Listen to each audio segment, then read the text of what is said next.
नमस्कार, हिंदी खबर देख रहे हैं आप और मैं हूं आपके साथ अंकिता शुक्ला। आखिरकार केंद्रीय शिक्षा मंत्री धर्मेंद्र प्रधान को मंत्री पद से इस्तीफा देना पड़ा। 36 दिनों के सीजेपी के संघर्ष के बाद जंतर मंतर पर लोकतंत्र की जीत का जश्न मना। पेपर लीक मामले को लेकर सरकार ने एक्शन लिया, जिसके चलते एनटीए के 47 अधिकारी बर्खास्त किए गए। बीजेपी की डबल इंजन सरकार का स्पष्ट संदेश है कि नकल माफियाओं पर नकेल और टाइट होगी। योगी ने हुंकार भी भरी और विपक्ष पर करारा प्रहार किया। रिपोर्ट देखिए।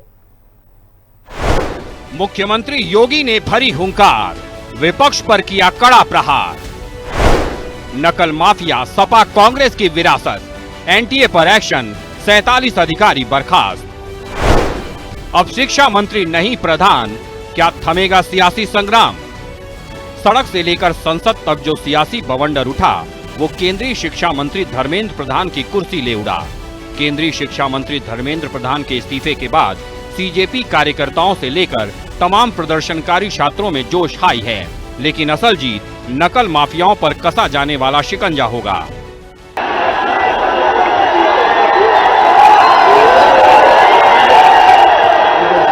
इससे पहले एनटीए ने 47 अधिकारियों को बर्खास्त कर केंद्र सरकार की मंशा जाहिर कर दी।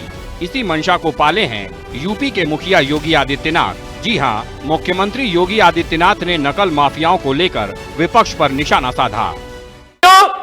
जिन्होंने युवाओं का शोषण किया, छात्रों के सामने अंधकार में जीवन दिया था, पूरी की पूरी पीढ़ी के भविष्य के साथ खिलवाड़ किया था, आज वो समाजवादी पार्टी और कांग्रेस किस प्रकार की घड़ियाली आंसू बहाने का काम कर रही है। अब सोमवार को देश की संसद में यह बिल आने वाला है, मान करके चलिए माफिया मिट्टी में मिलेंगे, कोई रोक नहीं सकता माफिया को मिट्टी में मिलने से। ये नकल माफिया ये कांग्रेस और समाजवादी पार्टी की विरासत है, इन्होंने पाला हुआ था, इन्हें यही लोग पालते थे, और आज कैसे फिर सामने आकर के अपना चेहरा दिखा रहे हैं।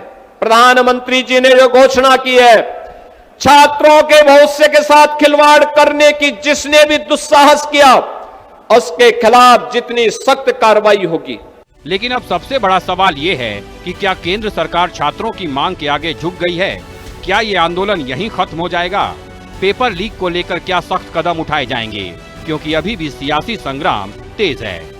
ये जिद क्यों थी आखिरकार? अगर यही करना था तो बच्चों से बात करके, बुला करके ये फैसला पहले ही ले लिया जा सकता था, और तब ले लेना चाहिए था, क्योंकि जब बच्चों की जान गई है कहीं, और सरकार ने खुद स्वीकार किया था कि परीक्षा का पेपर लीक हुआ है, आपने अधिकारी बर्खास्त किए, आप मैनेजमेंट के लिए लगे रहे, हालांकि कैमरे के सामने आप बोलते थे, लेकिन रेंज की ताकत को देख करके आपको अपना मोबाइल भी टेढ़ा करना पड़ गया, और मोबाइल टेढ़ा कर करके आपको अपनी भाषा, अपना व्यवहार, अपनी भाषण देना पड़ा।